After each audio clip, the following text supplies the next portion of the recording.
साल की आखिरी रात पर हर तरफ नए साल का जश्न मनाया जा रहा था। बड़े बड़े घरों को लाइटों से पूरी तरह जगमगा दिया गया था। हर तरफ रौनक ही रौनक थी।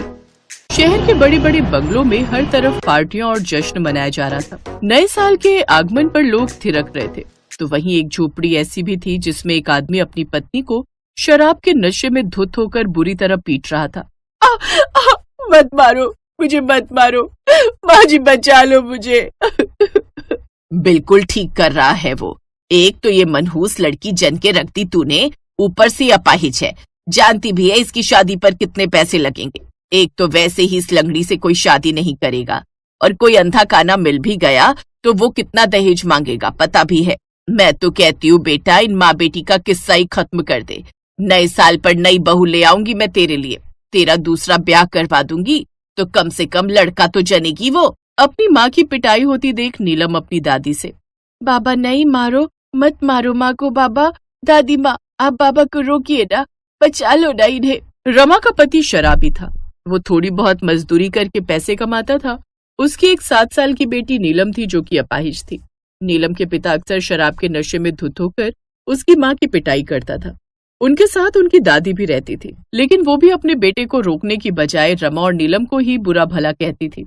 उस रात सब नए साल का स्वागत खुशी खुशी कर रहे थे, तो वहीं अपाहिज नीलम अपनी माँ के जख्मों पर मरहम लगा रही थी। माँ मैं ही मनहूस हूं ना, मेरे कारण बाबा आपको कितना मारते पीटते हैं ना। नहीं मेरी बच्ची, तू मनहूस नहीं है, तू तो भगवान का दिया वो कीमती तोहफा है जो कई मिन्नतें करने के बाद मुझे उनसे मिला। रमा का पति भले ही जैसा भी हो, लेकिन जब भी वो अपनी बेटी को देखती वो अपने सारे गम भूल जाती। ऐसे ही कई साल बीत गए। अब नीलम बड़ी हो चुकी थी और कॉलेज जाने लगी थी। रमा बूढ़ी हो गई थी। नीलम के पिता ने कई साल पहले ही काम छोड़ दिया था और पूरी तरह शराब में ही डूबा रहता था। घर का खर्चा और नीलम की पढ़ाई का खर्च उठाने के लिए अब रमा एक कॉलेज में साफ सफाई का काम करती थी। नीलम भी उसी कॉलेज में पढ़ती थी। एक रोज नीलम क्लास में आ ही रही थी कि अचानक वो बहुत तेज की गिर जाती है। उसकी बैसाखी एक तरफ जाकर गिरती है। ये लंगड़ी का रोजाना का यही ड्रामा है, आते ही पूरी क्लास का माहौल बिगाड़ देती है। नीलम मेरी बच्ची कैसे गिर गई? नीलम ये तेरी बैसाखी, ये ले। सोनिया और नीलम एक ही कॉलेज में पढ़ती हैं। नीलम एक गरीब अपाहिज लड़की है। उसकी माँ रमा उसी कॉलेज में सफाई का काम करती है। नीलम पढ़ने में अच्छी है, साथ ही रमा भी वहीं काम करती है। इसी वजह से नीलम को इसी कॉलेज में एडमिशन मिल गया। सोनिया एक पैसे वाली लड़की है जो बात बात पर नीलम और उसकी माँ का अपमान करती रहती है। एक सुबह, रमा आंटी पोछा लगाओ तो मेरी बेंच पर ये चाय की बूंदें भी साफ कर देना।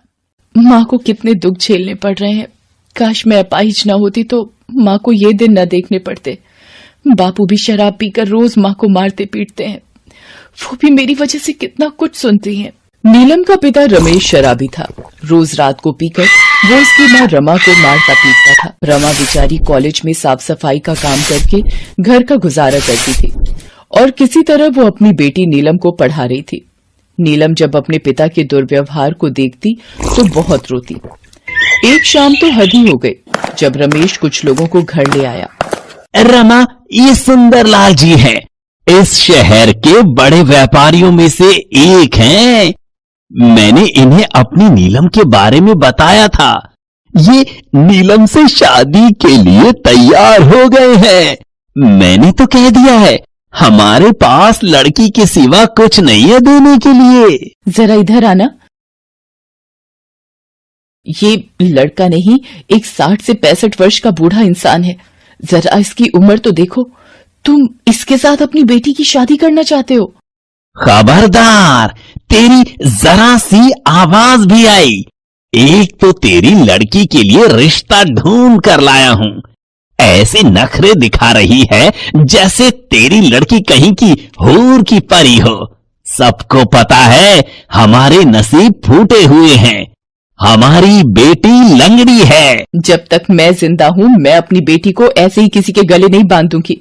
कितने पैसे खाए हैं इन लोगों से शराब पीने के लिए। हमें कोई शादी नहीं करनी। आप सब यहाँ से चले जाइए। मेरी बेइज्जती करने के लिए तू यहाँ लेकर आया था। एक तो तेरी अपाहिज लड़की पर तरस खाकर मैंने उससे शादी करने के लिए हाँ कह दी। सारी उम्र अपनी लंगड़ी बेटी को बैठा कर रखना। तेरी वजह से मेरा कितना नुकसान हो गया। ये वैसे कुछ काम की नहीं, कम से कम इसकी शादी के बदले कुछ फायदा हो जाता। पूरे 2 लाख रुपए सुंदरलाल जी शादी के बदले देने वाले थे मुझे। तूने सब खराब कर दिया। हट, बोतल चढ़ाने दे, सारा नशा उतार दिया। रमेश एक लालची पिता था। वो चाहता था कि वो नीलम की शादी उस अमीर सुंदरलाल से कर दे ताकि उसे पैसे मिल जाएं। इसलिए वो सुंदरलाल को दोबारा मनाने के बारे में सोचने लगा। नया साल आने वाला था। सोनिया कॉलेज में एक अनाउंसमेंट करने वाली थी। फ्रेंड्स, मैं आप सबको बताना चाहती हूँ कि इस बार न्यू ईयर की पार्टी मेरी तरफ से है और आप सब इनवाइट हो। ये पार्टी मैं एक बहुत ही मशहूर क्लब में देने जा रही हूँ। फिर तो बहुत मजा आने वाला है। तुम्हारे नए साल की पार्टी का अलग ही मजा है। ड्रिंक्स, स्नैक्स, डांस पार्टी और बहुत कुछ। ये सोनिया लंगड़ी को भी बुलाना है क्या? वो दे। अरे बुला लूंगी, इसको भी बड़ा मजा आने वाला है। कोई ना कोई मनोरंजन करने वाला भी तो होना चाहिए, वरना पूरी पार्टी बोर जाएगी। रुक, मैं इसको आने के लिए कहती हूँ। नीलम, मैं अपने घर पर नए साल की पार्टी करने जा रही हूँ। वो बुलाए है। मैं चाहती हूँ कि तुम भी इस नए साल की पार्टी में जरूर आओ। देखो, मना मत करना। मैं चाहती हूँ कि हम सारे आपसी भेदभाव मिटाकर नए साल की शुरुआत करें। काम्या, तुम्हें भी आना है। मुझे पता है तुम नीलम की बेस्ट फ्रेंड हो, तो तुम दोनों का साथ भी रहेगा। ठीक है सोनिया, मैं और नीलम आ जाएंगे। तो ठीक है, कल रात तुम सब टाइम पर क्लब पहुंच जाना। काम्या, तुझे तो पता है मैं पार्टी और क्लब वगैरह नहीं जाती, फिर तूने हाँ क्यों बोल दिया? मैंने सुना है सोनिया की न्यू ईयर पार्टी देखने वाली होती है। चल लेंगे ना, फिर न्यू ईयर पार्टी रोज रोज थोड़ी होती है। ठीक है, पर एक बार माँ से पूछ लूं। घर जाकर नीलम रमा को सारी बात बताती है। नीलम, सोनिया का स्वभाव तो तुम जानती हो। पता नहीं तुम्हें भेजते हुए डर लग रहा है। आंटी जी, आप घबराओ नहीं। नीलम अकेली नहीं जा रही है, मैं भी उसके साथ पार्टी में जा रही हूँ। हम कुछ देर रुककर वापस आ जाएंगे। नीलम और काम्या सोनिया की न्यू ईयर की पार्टी में चली जाती है। नीलम एक गरीब परिवार में पली बड़ी थी। वो पहली बार ही किसी क्लब पार्टी में आई थी। सोनिया, ये लड़की कौन है जिसे पार्टी में बुला लिया है? मोंटी, तुम देखते जाओ, पार्टी का मजा दुगना करने के लिए ही इसे यहाँ बुलाया है। इतनी देर में सोनिया माइक पर अनाउंसमेंट करने लगती है। फ्रेंड्स, जैसा कि आपको पता है, अगले 1 घंटे में हम सब नए साल में एंटर करेंगे। नीलम, तुम वहाँ टेबल पर क्या कर रही हो? तुम डांस करने नहीं आ रही क्या? अरे सोनिया, भूल गई, ये तो लंगड़ी है, ये ठीक से खड़ी भी नहीं हो पाएगी और तुम इसे नाचने के लिए बोल रही हो। ओह, मैं तो भूल ही गई। सॉरी नीलम, तुम तो डांस कर ही नहीं सकती। सो फ्रेंड्स, आप लोग डीजे पर ड्रिंक्स और पार्टी के साथ म्यूजिक एंजॉय कीजिए। मोंटी, मेरे लिए एक ग्लास ड्रिंक बनवा लाओ प्लीज। ये मुझे ऐसे समझती है जैसे इसके बाप का नौकर हूँ। इसे सबक सिखाना ही पड़ेगा। ये गई नशे की गोलियां ड्रिंक में। इस लड़के ने सोनिया की ड्रिंक में क्या मिलाया था और ये ऊपर कहाँ जा रहे हैं? मुझे कुछ गड़बड़ लग रही है। मोंटी, मेरी आंखों के आगे अंधेरा आ रहा है। तुमने मेरी ड्रिंक में कुछ मिलाया है क्या?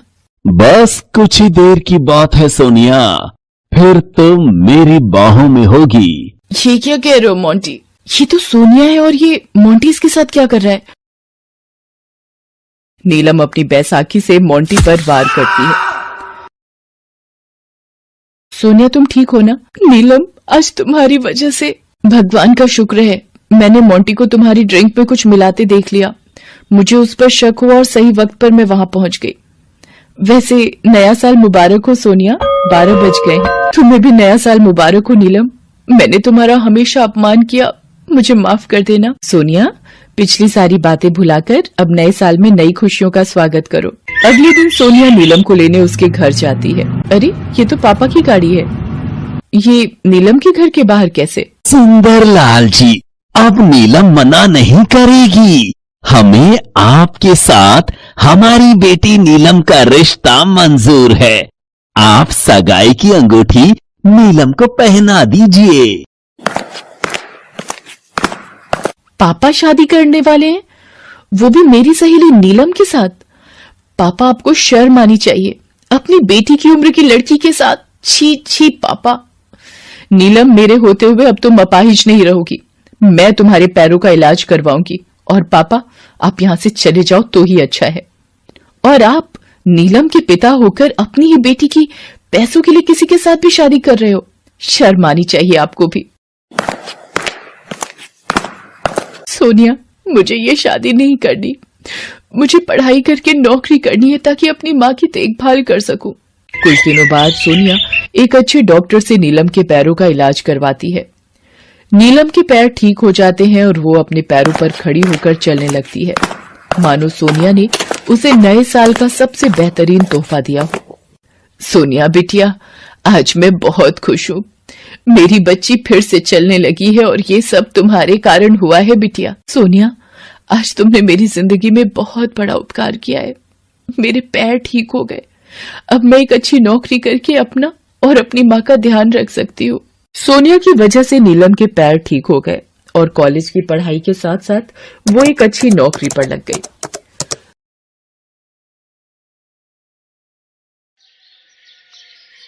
यार, मजा नहीं आ रहा यार। हाँ यार, सही बात है। चल ना कुछ एक्साइटिंग करते हैं। हाँ, वो तो ठीक है, पर करें क्या? चलना जैद, कुछ अच्छा सा बनाते हैं। सुन, बिरयानी खाएगा? मजा आ जाएगा। चल ठीक है, एक काम कर, तू तैयारी कर, मैं बनाऊंगा बिरयानी। पर कैसी, वेज या चिकन? अब चल, वेज बिरयानी कौन खाता है? अबे खानी पड़ेगी, आज मंगलवार तो है, नो नॉन वेज। ओ कोई नहीं यारा, आज पंडित जी के लिए हम भी वेज बिरयानी खा लेंगे। अब खुश? ठीक है, तो मैं जा रही हूँ सब्जी काटने। और मैं चावल भिगोता हूँ। ये कहानी है इन्हीं 3 दोस्तों की, अयान, जैद और आर्या। तीनों एक ही कॉलेज में पढ़ते थे और कुकिंग का कोर्स कर रहे थे। तीनों को खाना बनाने और खाने का बहुत शौक था और यही आदत उन तीनों को साथ ले आई थी। बीतते वक्त के साथ तीनों की दोस्ती और गहरी होती जा रही थी। फिर एक दिन, बड़ी ठंड है यार, बोल कॉफी पिएगा मेरे घर पर? मेरी माँ बहुत अच्छी कॉफी बनाती है। ओए मम्मी के बच्चे, कॉफी तो हम यहाँ भी पी सकते हैं। हाँ, पर वो माँ के हाथ वाला स्वाद कहाँ से लाओगे बेटा? और दूसरी बात, यहाँ बल्लू भाई की दुकान पर कॉफी पी भी लोगे, लेकिन ताश कहाँ खेलोगे?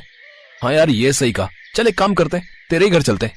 अयान और आर्या जैद के घर पहुंचे, जहां जैद की मम्मी ने तीनों के लिए कॉफी बनाई। कॉफी वाकई बहुत अच्छी बनी थी, लेकिन अब तीनों बोर हो रहे थे।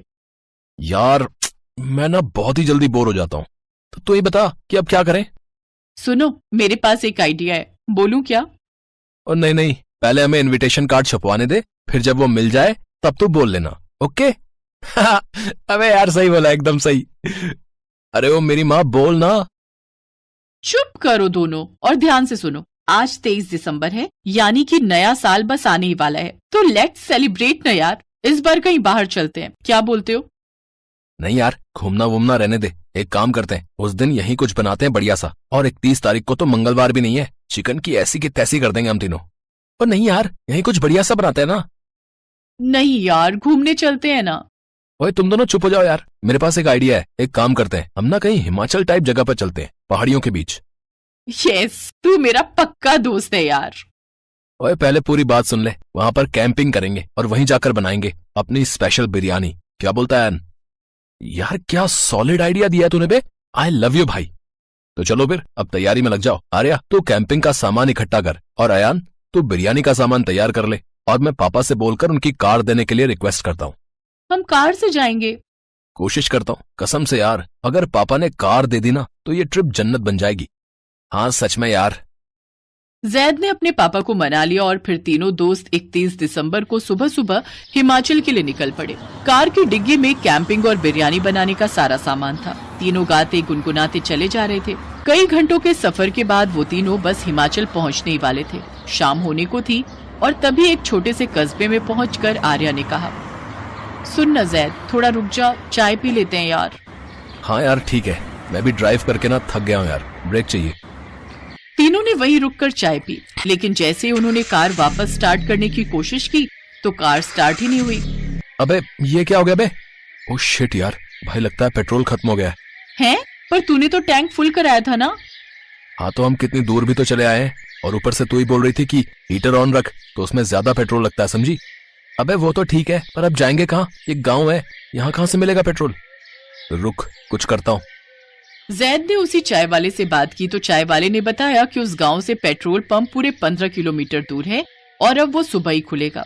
उसने बताया कि गांव के सरकारी स्कूल का ताला खुला रहता है, तो वो तीनों वहां जाकर रात गुजार सकते हैं। चाय वाले को शुक्रिया बोलकर वो तीनों सरकारी स्कूल पहुंचे, जहां कुछ बच्चे खेल रहे थे। अरे बच्चों, यार एक हेल्प कर दो यार, हमारी गाड़ी वहाँ खड़ी हो गई है, यहाँ थोड़ी सी चढ़ाई है, तो प्लीज जरा धक्का लगवा दो यार, ताकि हम कार को स्कूल के अंदर खड़ी कर दें प्लीज। अरे भैया क्यों फिक्र करते हो, हम आपकी मदद जरूर करेंगे। ओए बच्चा पार्टी आ जाओ। स्कूल के सारे बच्चों ने ताकत लगाई और जैद की कार को अपने स्कूल में ले आए। उधर जैद ने स्कूल के हेडमास्टर से मदद मांगी तो उन्होंने भी उन्हें स्कूल में रात गुजारने की इजाजत दे दी। और फिर अबे यार, पूरे प्लान का दही हो गया भाई। हाँ, पर हम हिमाचल तो आ ही गए ना। जरा देखो तो इन गरीब बच्चों को यार, इनके पास तो गर्म कपड़े तक नहीं है, फिर भी भाई ये कितने खुश हैं यार अपने दोस्तों के साथ। भाई सही बोला यार, और मुझे इसी बात से एक जबरदस्त आइडिया आया है। तो भाई इनविटेशन कार्ड छपवाएं क्या? जल्दी बोलना। एक काम करते हैं, हम अपना न्यू ईयर इन्हीं बच्चों के साथ मनाते हैं। क्या सॉलिड आइडिया यार। चल फिर एक काम कर, उस दुकान से थोड़े और चावल और मसाले खरीद ला, ठीक है भाई?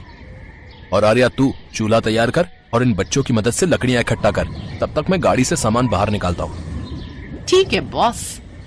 तीनों दोस्त अपने अपने काम में लग गए। काफी देर तक बिरयानी बनती रही, फिर रात के 12 बज गए। सभी ने एक दूसरे को नए साल की बधाई दी और फिर तीनों दोस्तों ने सारे बच्चों को बिरयानी परोसी। धीमी आंच पर पकी वो बिरयानी वाकई बहुत ही स्वादिष्ट थी। उन गरीब बच्चों ने अपनी जिंदगी में कभी ऐसा कुछ नहीं खाया था। आखिर में बस एक प्लेट ही बिरयानी बची थी और तीनों दोस्तों ने उसी प्लेट में बड़े चाव से बिरयानी खाई। अगले दिन उन्हीं बच्चों की साइकिल से जाकर जैद और अयान पेट्रोल ले आए और फिर जब वो वापस अपने घर के लिए रवाना होने लगे तो सारे बच्चों ने गले लगकर उन्हें विदा किया। बच्चों की आंखों में आंसू थे और उन तीनों दोस्तों के दिल में सुकून। फिर ठीक 1 साल बाद। ओए, नया साल आ रहा है, इस बार क्या करें, कुछ सोचा है? इसमें सोचना क्या है, चलते हैं अपने नन्हे दोस्तों के पास। हाँ, पर इस बार चावल ज्यादा रख लियो भाई। लास्ट टाइम बस चुगने को मिली थी बिरयानी, और क्या पता इस बार पूरे गांव को ही खिलानी पड़ जाए अपनी बिरयानी। अयान की बात पर तीनों ठहाके मारकर हंसने लगे और फिर वो तैयार हो गए, एक बार फिर उन गरीब स्कूल स्टूडेंट्स के नए साल को खास बनाने के लिए।